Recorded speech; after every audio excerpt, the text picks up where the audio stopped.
मैंने उस महिला को आंखों पर पट्टी बांध दी, फिर उसे फर्श पर बनी लाल लाइनों के बीच से गुजरने को कहा, लेकिन उसे एक भी लाइन नहीं छूनी थी। अगर एक भी घंटी बज गई तो लॉरा बाकी जिंदगी जेल की सलाखों के पीछे गुजारने वाली थी, इसलिए वह जरा भी लापरवाही नहीं कर सकती थी। ट्रेनिंग के दौरान भी वह बेहद सावधान रही। सौभाग्य से लॉरा की गजब की याददाश्त काम आई और वह उन सारी उलझी हुई लाल लाइनों को सफलतापूर्वक पार कर गई, सिर्फ 3 मिनट के अंदर। फिनिश लाइन पर पहुंचकर उसने वह मास्क उठा लिया, लेकिन मैंने अब भी मुस्कुराया नहीं, क्योंकि जिस सुनहरे मास्क को हम चुराने वाले थे उसके चारों ओर असली लेजर बीम्स बिछे हुए थे। म्यूजियम के फ्लोर प्लान का अध्ययन करने से लेकर प्रिसिजन ब्लास्टिंग के लिए कस्टम बम बनाने तक, इस सब में हमें पूरे 10 साल लगे थे। आज रात हमारा समय था। जब म्यूजियम की घड़ी ने बजना शुरू किया, हमने प्रवेश द्वार से केंद्र तक कदम गिने, फिर मूर्ति की स्थिति तक खुद को मापा। मैंने लॉरा के ड्रेस को ठीक करने का बहाना बनाया और चुपके से फर्श पर एक ट्रैकर चिपका दिया। म्यूजियम ठीक आधी रात से पहले बंद हो गया। हम पास की भूमिगत नदी के पास पहुंचे, लोहे की सलाखों को तोड़ा और तैरते हुए बेसमेंट के प्रवेश द्वार तक पहुंच गए। ट्रैकर के सिग्नल का पीछा करते हुए हम ठीक मास्क के नीचे पहुंच गए। मैंने एक लाल डॉट से सटीक जगह चिन्हित की और हमारा तैयार किया हुआ बम निकाला।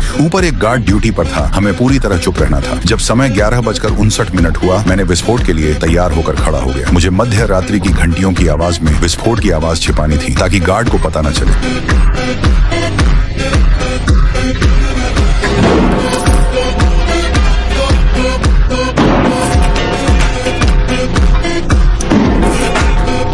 तभी अचानक मध्य रात्रि की घंटियां रुक गईं। गार्ड का गश्त का समय आ गया था। मैंने किसी तरह फर्श की टाइल को खींचकर खोला, उपकरण निकाले और ठीक वहां इंफ्रारेड डिटेक्टर लगा दिया। एंट लॉरा तैयार थी। उसने अपना आखिरी मिशन शुरू किया। जब लॉरा म्यूजियम के अंदर घुसी, हमारे पास सिर्फ 3 मिनट बचे थे। मैंने तुरंत इंफ्रारेड डिटेक्टर पर नजर रखी। लेजर बीम्स बिल्कुल साफ दिख रहे थे। लॉरा की ट्रेनिंग पूरी तरह काम आई। मेरे सावधानी पूर्वक निर्देशों के अनुसार उसने हर लेजर बीम को टाला। कुछ बेहद मुश्किल हरकतें करने के बाद लॉरा मास्क तक पहुंच गई, लेकिन जैसे ही वह मास्क उठाने वाली थी, मैंने उसे तुरंत रोक दिया। मूर्ति के सामने अभी भी एक लेजर बीम था। फिर उसने अपना कॉम्पैक्ट ब्लश निकाला, क्रैक पासवर्ड डाला, ग्लास केस तुरंत नीचे आ गया। अब सबसे महत्वपूर्ण कदम था। अगर उसने मास्क को सीधे उठाया तो प्रेशर सेंसर से अलार्म बज जाता, लेकिन इससे पहले कि वो कुछ कर पाती, गश्त लगा रहा गार्ड धीरे धीरे उनके करीब आता जा रहा था।